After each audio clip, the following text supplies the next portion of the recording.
Praise be Jesus Christ and Mary Immaculate. Welcome to this first Sunday of Advent. We're going to read from the Gospel of Matthew, chapter 24, verses 37 to 44.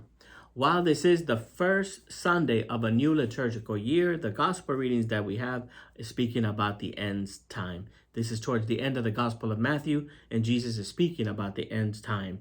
And that he's doing it not to scare people, but to prepare people.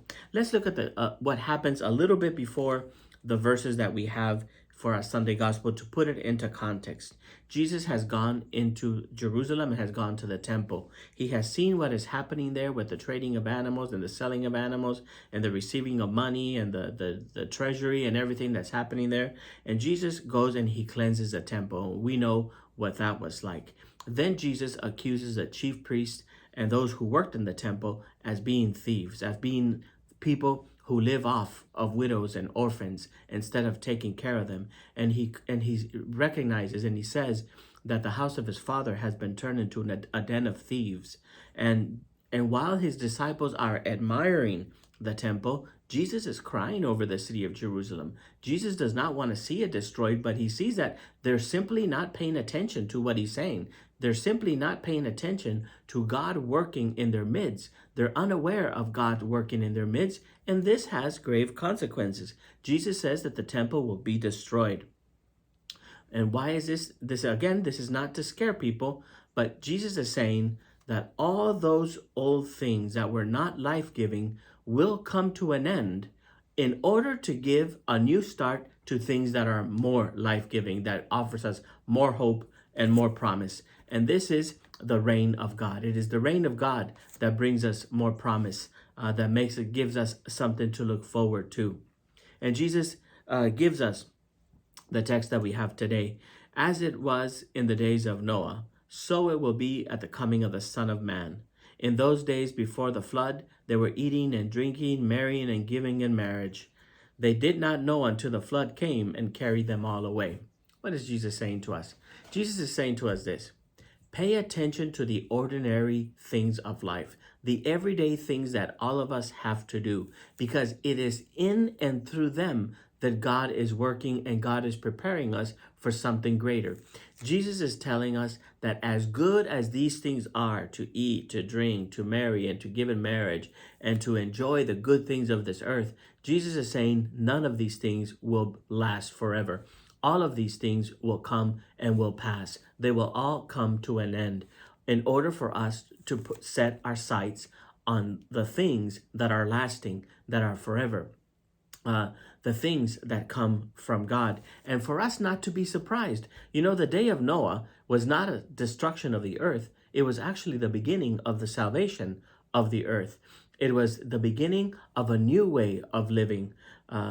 In the ark, though, in the ark of Noah's ark, this is what difference is, that Noah's ark did not contain everyone that was there.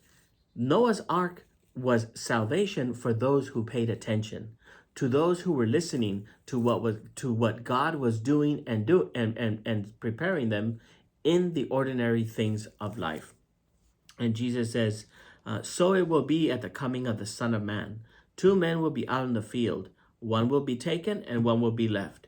2 women will be grinding at the mill. One will be taken and one will be left. One will be taken. What does this mean? This one will be taken is actually a beautiful thing. It doesn't mean that they're sort of going to be disappeared or they're going to, sort of be taken away. Remember the Gospel of Matthew, chapter 1, when the angel of the Lord appeared to Joseph because he found out that Mary was pregnant from the Holy Spirit, not from him, and was expecting a child. The angel of the Lord said to Joseph, Joseph, do not be afraid to take Mary as your wife, because the child that she is bearing comes from the Holy Spirit. Do not be afraid to take, meaning do not be afraid to welcome, to accept, to bring in. And this is the sense that Jesus is saying, one will be welcomed and taken in. One will be left because one is alert and the other one is not. One is listening to what God is saying in the ordinary things of life, and the other is not.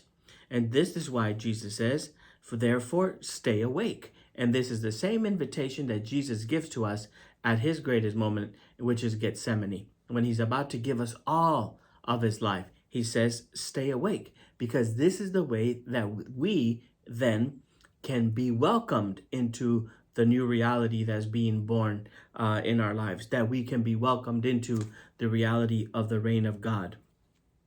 Jesus continues, so too you must also be prepared, for at an hour you do not expect, the Son of Man will come.